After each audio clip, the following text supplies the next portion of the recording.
시속 110km의 강속구가 스트라이크 존 한가운데를 갈랐고 바로 다음 순간에는 포수 최혜빈이 블랙퀸즈에서 가장 빠른 주자들의 도루를 연속으로 막아냈습니다. 한 명은 공 하나로 팀의 최고 구속 기록을 바꿨고 다른 한 명은 포수 수비와 타격을 동시에 보여주며 기존 주전들의 자리를 흔들었습니다. 야구 여왕의 첫 트라이아웃은 단순한 신입 선발이 아니었습니다.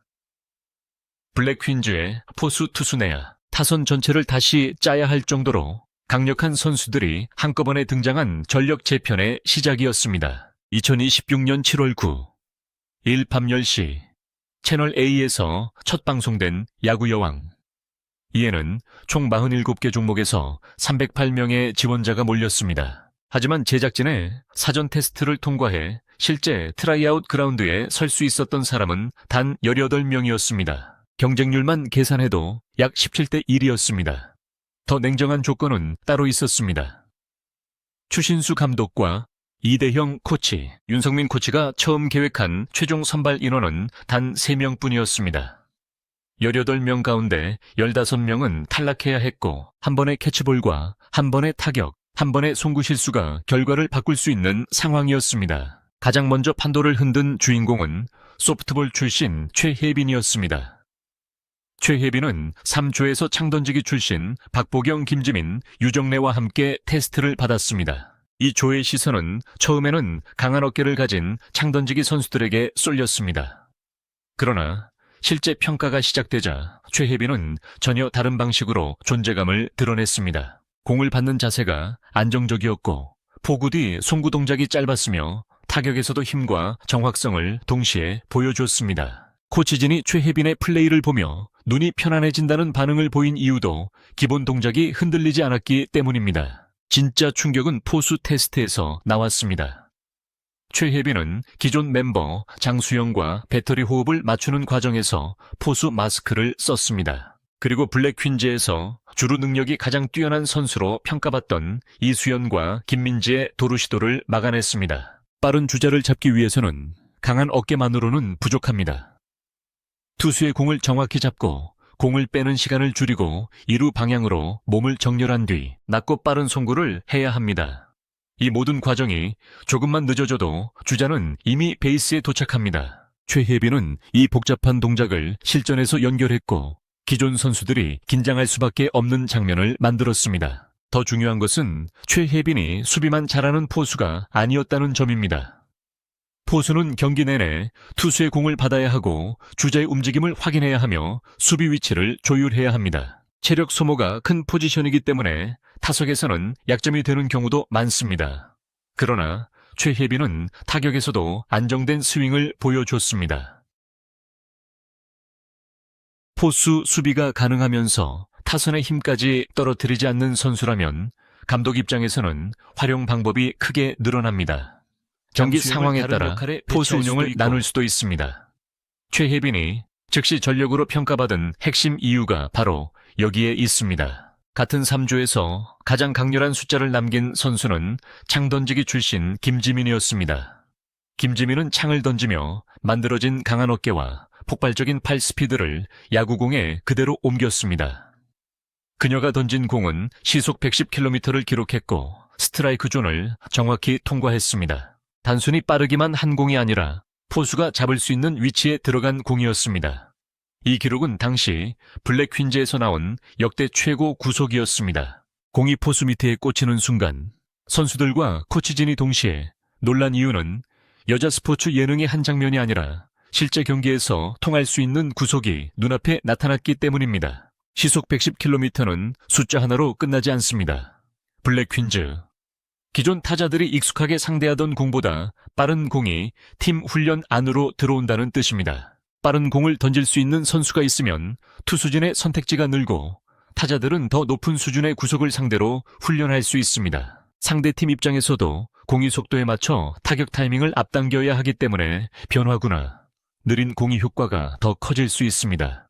김지민은 1차 합격을 받아내며 강속구 하나가 팀 전체의 훈련 방식까지 바꿀 수 있다는 가능성을 보여줬습니다. 하지만 트라이아웃의 진짜 중심에는 또 다른 시속 110km의 주인공이 있었습니다. 마지막 4주에 등장한 박민서였습니다. 박민서는 여자 축구 국가대표 출신 전가을 한국 여자 프로골프 통산 5승의 김시원 플래그 풋볼 서가은과 함께 평가를 받았습니다. 이름만 보면 이미 각 종목에서 강한 경력을 가진 선수들이 모인 조였습니다. 그러나 박민서에게는 다른 지원자들에게 없는 야구의 시간이 있었습니다. 박민서는 어린 시절 리틀 야구단에서 유일한 여자 선수로 뛰었고 최연소 여성 선수 홈런 기록까지 보유했던 야구 유망주였습니다. 그러나 고등학교에 진학한 뒤 계속 뛸 수 있는 팀을 찾지 못했고 결국 골프로 종목을 바꿔야 했습니다. 실력이 부족해서 야구를 떠난 것이 아니라 여자 선수가 계속 성장할 수 있는 환경이 부족해 다른 길을 선택했던 것입니다. 그래서 야구 여왕이의 트라이아웃은 박민서에게 단순한 방송 출연이 아니었습니다. 한번 멈췄던 야구 경력을 다시 이어갈 수 있는 기회였습니다. 박민서는 몸을 푸는 순간부터 차이를 보여주었습니다.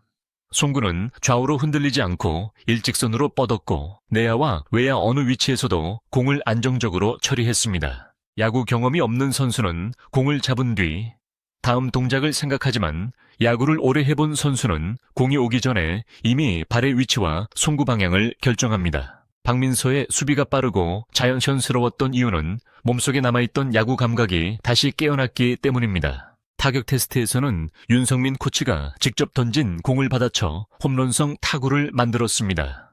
윤성민은 프로 무대와 국가대표에서 경험을 쌓은 투수 출신 코치입니다. 그런 코치의 빠른 공을 상대로 배트 중심의 공을 맞히고 장타성 타구를 만들었다는 것은 단순한 힘이 아니라 타이밍과 스윙 궤도가 준비돼 있었다는 의미였습니다. 여기서 끝이 아니었습니다.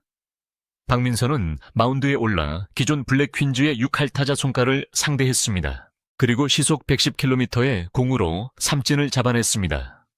타격 수비, 송구 투구를 한자리에서 모두 증명한 순간이었습니다. 김지민과 박민서는 똑같이 시속 110km를 기록했지만 평가의 방향은 달랐습니다.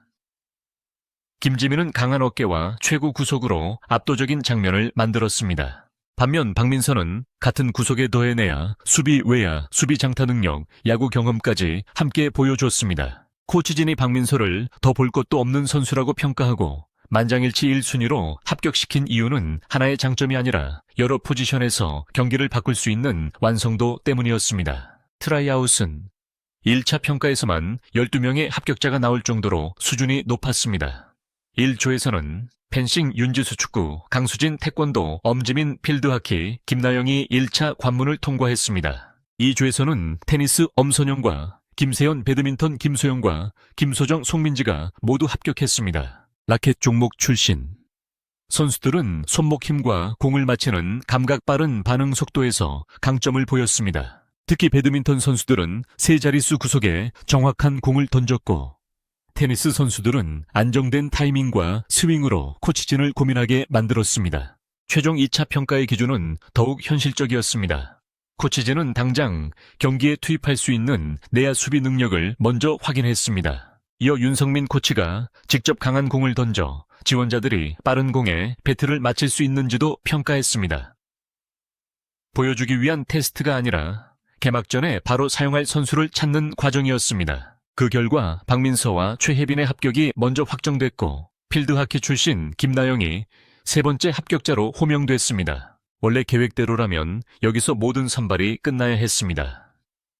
그러나 추신수 감독은 뛰어난 지원자가 너무 많다며 구단과 추가 논의를 진행했습니다. 결국 테니스 출신 김세현과 배드민턴 출신 송민지가 추가 합격했고 최종 선발 인원은 3명에서 5명으로 늘어났습니다. 박민서, 최혜빈, 김나영, 김세현, 송민지. 이 5명이 시즈니 블랙 퀸즈의 새로운 선수로 합류했습니다. 반대로 최고 구속 110km를 기록한 김지민은 강렬한 장면을 남기고도 최종 5명에는 포함되지 못했습니다. 이것이 이번 트라이아웃이 얼마나 치열했는지를 가장 분명하게 보여주는 결과였습니다. 새로운 5명의 합류로 블랙 퀸즈의 구조는 완전히 달라졌습니다. 최혜빈은 포수 수비와 도루 저지 타격을 동시에 책임질 수 있습니다. 박민서는 투수와 내야, 외야, 타격까지 여러 역할을 수행할 수 있습니다. 김나영은 필드하키에서 만든 강한 손목과 단체 종목 경험을 갖고 있습니다. 김세현과 송민지는 라켓 종목 특유의 반응 속도와 공을 정확히 맞히는 능력을 보여주었습니다. 한 포지션에 백업을 뽑은 것이 아니라 경기 흐름에 따라 조합을 바꿀 수 있는 선수들을 확보한 것입니다. 기존 멤버들에게는 반가운 전력 보강이면서 동시에 생존 경쟁의 시작입니다. 장수영은 최혜빈과 포수 자리를 놓고 경쟁해야 합니다.